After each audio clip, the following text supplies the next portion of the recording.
China's planning on copying the entire games industry. China is set to clone the entire gaming industry. Everyone clones and copies a bit, but while the West does it quietly, China does it strategically to dominate the global gaming world. But cloning your way to power comes at a cost. True. I'll uncover their three-part cloning strategy, why they clone instead of create, and their unspoken tactic that might be their real key to global dominance. The reason why I believe they prefer to clone instead of create is because it cuts down time, cuts down cost, and just allows them to put out a product that is not as good or just as good as the original product, and sometimes maybe something even better. Remember the buzz around Palworld for ripping off Pokemon? Yeah, that was amazing. Well, now Tencent, China's gaming giant, is openly cloning it to... You know, honestly, Palworld is more of a survival game with Pokemon and not a Pokemon game with survival elements in it. Their next big hit, and Palworld's maker calls this amazing times. So while the West cries rip-off, in China, it's just another day at the office, and I'll show you how they do it. But first, when I think of China, I think of... Yeah.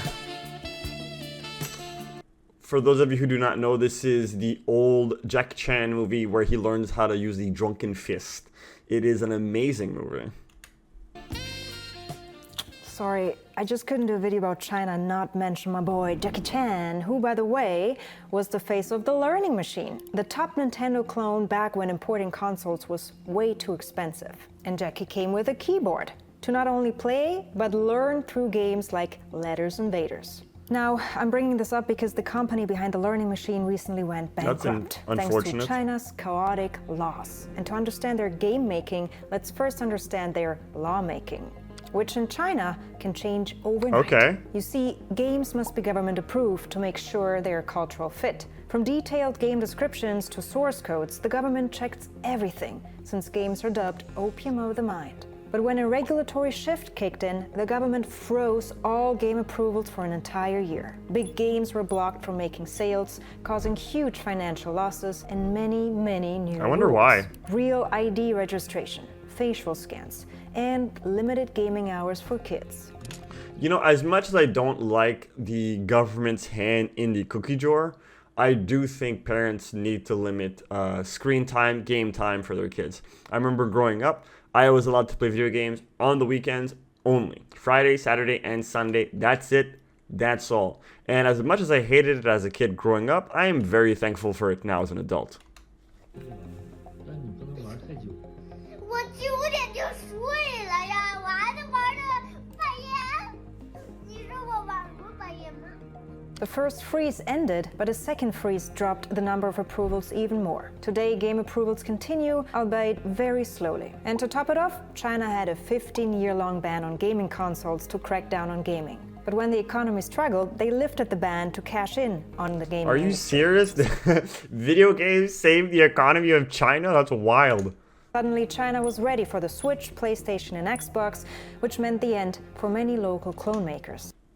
Is that a PS4 in front of an Xbox logo? Okay. And so, Keyboard Jackie disappeared, and with it, the childhood memories of many Chinese. This nutshell version shows China's unpredictable lawmaking. But there's way more than just red tape. So to grasp their cloning strategy, we need to rewind a bit further. And I'll make it quick. So let's start here, with Mao's death. Okay. That's when China flipped from ideology to economy. Bro, look at these people. They look like clones. With Mao's death. That's when China Look, flipped. they kind of look like clones, my guy. It's like you could tell me, oh yeah, this is him when he was in his 30s, 40s, 50s, and now that's him like in his 60s, man. From ideology to economy, sparking the chaotic period of gaming, unregulated free-for-all, and flooded with unlicensed copies. The first Chinese PC game was pretty much a Monopoly knockoff. A year later, China's first RPG entered the scene. In the formation period, regulations popped up but didn't keep players from cloning. Shanda's The World of Legend cloned a Korean game, and Tencent's first game portal looked strikingly similar to another. But why did China, once famous for its world-changing innovations, become infamous for its imitations? Well, it boils down to their view of knowledge. You see, knowledge is seen as public good and trumps personal ideas. As a Chinese official once wrote, Chinese learn for substance, Westerners for application. In other words, use foreign knowledge to boost national power, whether it's military equipment or architecture. That's why a Chinese developer replicated Zaha Hadid's design before her project was even complete. When called out, he claimed, "I never meant to copy, just to surpass." I honestly don't think this is a super bad thing. Like, let's take, for example, the Nemesis system in Shadow of War. This is one of the greatest pieces of technology to ever hit the video game scene. Right? For those of you who don't know, the Nemesis system allows your enemies to learn. If you fight an enemy and they manage to escape and you come back, the same tactics will not work on that enemy. This is one of the most advanced pieces of like AI learning in video games. And it got patented, and we've only had 2 games with it, which is Shadow of Mordor and Shadow of War. And we haven't seen anything else even slightly close to the Nemesis system in years. And now we're supposed to get it in the Wonder Woman game, which has been delayed and has been infiltrated by Sweet Baby. So it's probably not even going to be as good as Shadow of War. So, and yeah, I think that if people are patenting an idea, and I do know there's like a certain amount of time you can have an idea patent until it goes public, I believe. I think people should still be allowed to patent their ideas when it comes to technology. However, I think the patent duration should be significantly shorter. Have it be like a maximum of 5 years, and after that, it goes public. Like, you get the first 5 years, you get to build off of it, you get to sell it, you get to do whatever you want to do with it. But after 5 years' time, that technology spreads out. Because if the technology spreads out and more people have access to it, that just advances society faster. And I know now we're talking about games, but the same thing with like AI, right? If AI open technology was a bit more open to the public, we might have advanced further, or robotics, or let's just think of artificial limbs, prosthetics, people who need prosthetics. If everyone had open codes for their patents, we probably would have better prosthetics for people who need them right now. And here, dear viewers, lies the stark contrast. As a Chinese journalist notes, Americans have hope while we have targets. But it's not just about targets. In China, it's about reaching them fast. Many of you nailed it in my community post. China clones for fast market capture. Yeah. It's more complex than this, but whether it's quickly capturing a market, cultural influence, or lax legalities, speed is key. And that's why during the development period, China's gaming industry exploded. Online gaming, loot boxes, and microtransactions became the new gold rush, with giants launching games even on entirely homegrown 3D engines. I hate loot boxes with a passion, because one, it's gambling for kids. Let's just call it what it is. It's gambling for kids. It just, like, for me, like, I have started playing Weathering Waves, and I really enjoy the game. It's like Breath of the Wild meets Genshin Impact, but fun, in my opinion.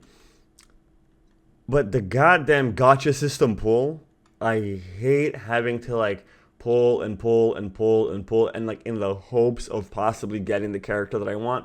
I am sorry, but I played the game for like 2 weeks and then I had to stop because I just freaking hate loot boxes with a passion. Rant over. In the expansion period, China became the largest gaming population in the world, and today, in the maturing period, the largest gaming market in the world. With Chinese gaming giants topping the revenue charts, it rightfully earned the title Games Industry Capital of the World. Now, before I show their cloning strategy, I want to get things straight.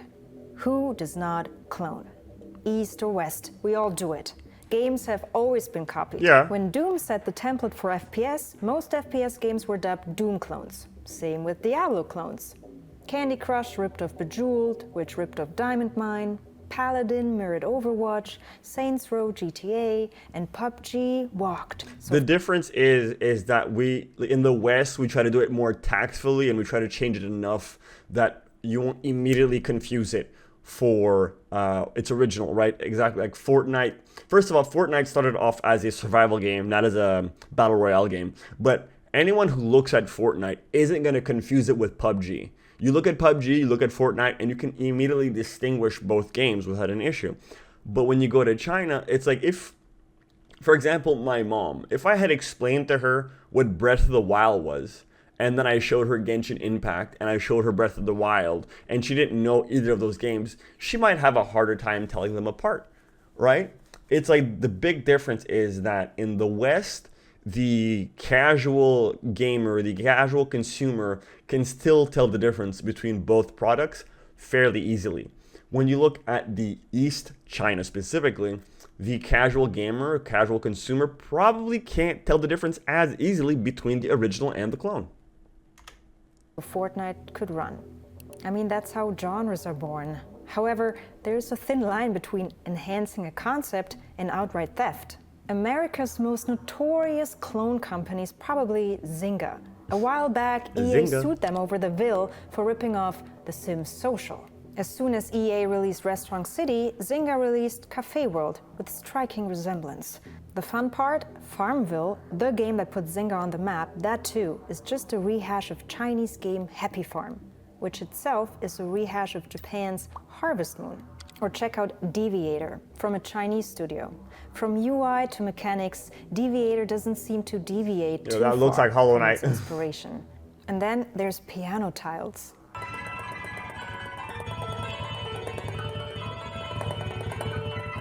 No, I have not sped up the video, but this Chinese hit game spawned so many knockoffs, this lady didn't need long to prove her point.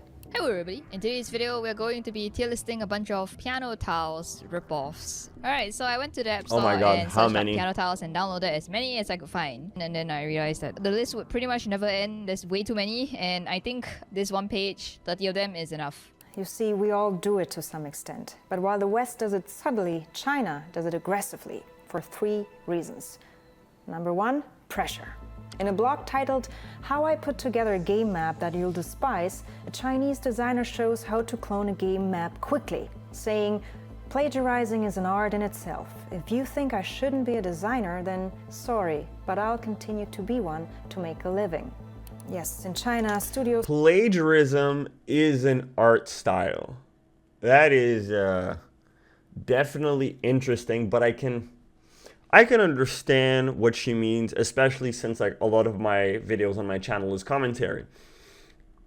Basically, they're taking something, they're adding their own spin to it, and then they're reselling it to the public in the hopes of making a quick buck sometimes, or putting out a better product in their opinion, and sometimes in the opinion of the public.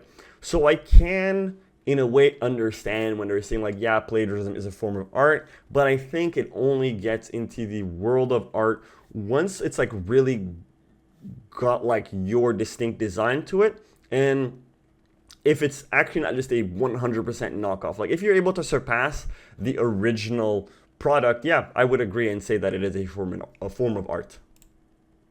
Push for super fast turnarounds, no time for innovating. And meanwhile, Western studios, they take their sweet, sweet time. Too much time, in my opinion. Okay? We don't need $300 million to make a game so I can see a guy's iris moves, a guy who wears a mask for 90% of the game. Insomniac. Doesn't China have copyright laws? Well, which brings us to the second reason, lax copyright laws. Many think China lacks them, but they have them, very similar to the US. They just aren't enforced as strictly. Look at this. Game mechanics and ideas, not protected in either country. Art and graphics, protected in both, barely enforced in China. Story and text, enforced in the US, loose in China. Same with sound and music. So why work on new ideas if anyone can just copy them faster than you can say copyright infringement? Blizzard's Hearthstone, for example, was cloned within a few months of its release. Sleeping Dragon doesn't just look similar, it looks and sounds identical. Blizzard sued them and walked away with $2 million. Or take Honor of Kings, China's top mobile game. Its maker Bro, that looks like League. That looks like League. Especially with this one, which cloned almost everything from game design to characters and even marketing tactics. Marketing tactics? Can they even be protected? I would hope know. not. But check this out. NetEase, Blizzard's Chinese partner, sued for an Overwatch clone and walked away with $500,000, but only to be sued by PUBG Corp, as NetEase created 2 mobile games very similar to PUBG on PC. PUBG, Knives Out. PUBG, Rules of Survival. PUBG, Cyber Hunter. So if everyone clones and sues everyone, why can't Western studios do the same? Forget about it. Just forget about it. Which leads to the third reason, legal inaction. But before we get to legal inaction, part of me kind of likes the idea of people being able to clone something without having like mega reprimands. I think there should be a limit to how much you can take from another studio. Like, I don't think you should be able to like this take the story verbatim and take the music verbatim and then like just like, okay, we're this is our game now. Instead of God of War, it's Lord of War, Records of Ragnarok instead of God of War Ragnarok, right? But I would love to see different iterations of God of War, same mechanics, type of style, but like with different minds ahead of it. Because I mean, in the West, games take 4 or 5 years to make because everybody is like, oh, I need it to just be for me and I need to keep it secret and it's going to be a big thing. When in China, like within the same year, I could have 4 or 5 copies of God of War, all like that are different with similar mechanics and like but a different coat of paint. And honestly, I'd be kind of okay with that because I'm still going to get the God of War from Santa Monica. But in the meantime, to keep me busy until you guys come up with God of War 6, let me play a couple of clones, you know? Like, it's not going to hurt their pockets as much because as long as you guys keep making a good product, and first of all, you guys need to make a product so that someone else can clone it, right? So you like God of War Ragnarok comes out in 2020. You play that game, it starts to go down by the 2021, let's say, and then a clone comes out in 2022, and everyone has a good time. You know, I'm just saying, it's an idea. It's nearly impossible for foreign studios to enforce their rights in China. The legal system often favors local firms anyways, and even if you win, it might not even be worth the cost. When Tekken's 3 training mode was patented worldwide, including China, it didn't take long for a Chinese fighting game to ignore the patent and feature a strikingly similar mode. Enforcements in China are hit or miss, but their 3-part cloning strategy isn't. Because if they're good at something, it's at monitoring. In the monitoring stage, it's all about observing global gaming trends and adapting them to China's strict regulations. You see, many foreign games in China are banned because they don't pass the cultural test. Blood, nudity, extreme violence, all a no-go. Sleeping Dogs, for instance, didn't pass the test because it took place in Hong Kong. Shenmue 3 also didn't because it showed real-life Chinese locations. What's wrong with Hong Kong? Hoppu Games showed a red effect around the icons, which is... Are you not allowed to show Hong Kong in Chinese video games and like real Chinese locations? If anybody knows, let me know in the comment section down below. Color of blood. And Pokemon Go didn't pass because Google Maps is banned. But right. Let's Hunt Monsters filled the gap quite nicely. Now here's where it gets interesting. How do you identify breakout genres? Well, according to their strategy, genres tend to emerge every 6 years. From FPS to MMORPGs to MOBA and Battle Royale. And by tracking Steam tags, they can monitor genres with global... I feel like we're slowly re-entering the age of character action in 2024 and 2025 with the likes of Stellar Blade and Black Myth Wukong coming out. We're also getting a Flintlock Siege of Dawn, which is a Souls-light, not a Souls-like. I have a video coming on that later on. Getting more of these character action focused games, and I'm definitely here for that because I'm a little oversaturated with the Souls games. Give me some of that, give me some of that Devil May Cry. Got potential to ensure they are at the forefront. Which leads us to stage 2, cloning.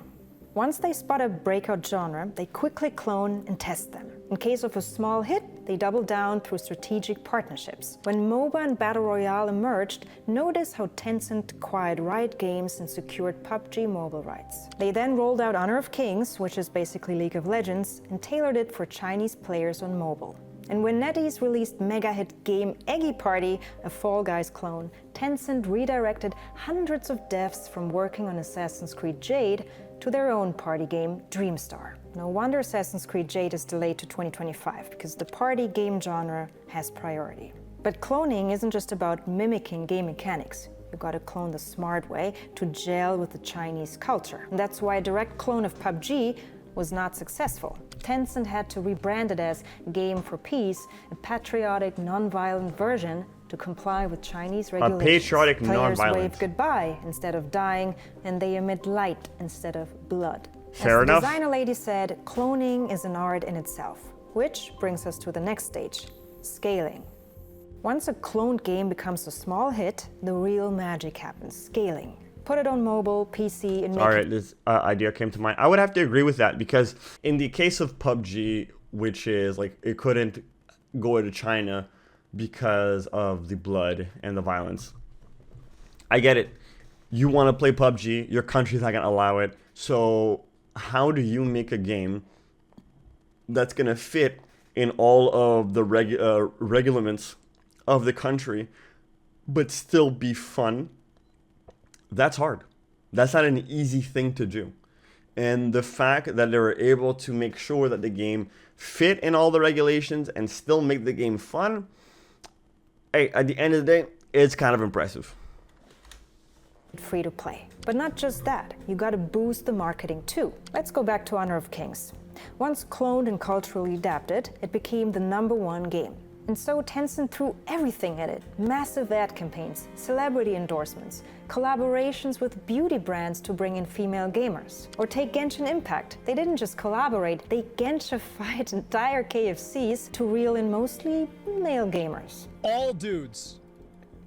I'm pretty sure this is like 100% all 100%. dudes. And once it's on every platform and the marketing is rolling, they try to push it globally. But what's working in China doesn't necessarily work abroad. Take Arena of Valor, for instance. It's the Western version of Honor of Kings. Yeah, I'm pretty sure that, like, if anyone walked into a KFC right now and there was, like, a Genshin Impact character, most people would walk out. But the age of the weeb is upon us. And in the next, like, give it another 5-10 years, the weeb will become stronger. And they will take over. Just you wait. And flopped internationally for 2 reasons. First, it launched just as the Battle Royale craze took off with Fortnite. Second, it's a game lost in translation. Honor of Kings hooks players with its rich Chinese cultural context, covering historic heroes to iconic poets. But when Arena of Valor tried swapping in Norse, Greek, and Roman figures, it just didn't click the same way. Batman. There just is no shared cultural literacy. And honestly, I'm not sure if throwing Batman or the Joker into the mix is going to change that. In any case, the strategy of monitoring, cloning, and scaling is their way to find their winner-winner chicken dinner. But there's something way deeper at play here. Just when you think cloning is their only ace, they've got another card up their sleeve. Buying out foreign firms. Sure, that's not something specific to China, but there's a catch here. Foreign game studios have to work with Chinese firms to sell their games in China, which means they have to share their profits. And not many foreign companies want to do that, which means less competition and more money for China. And with more money, they can easily buy more foreign studios for some very hefty sums. And with this advantage of being a closed market, the Communist Party is aggressively buying out Western industries. Maybe while Hollywood spread its American values through movies, perhaps it's now China's turn to do the very same, but through games. In a communist state like We're China... cooked. We are cooked.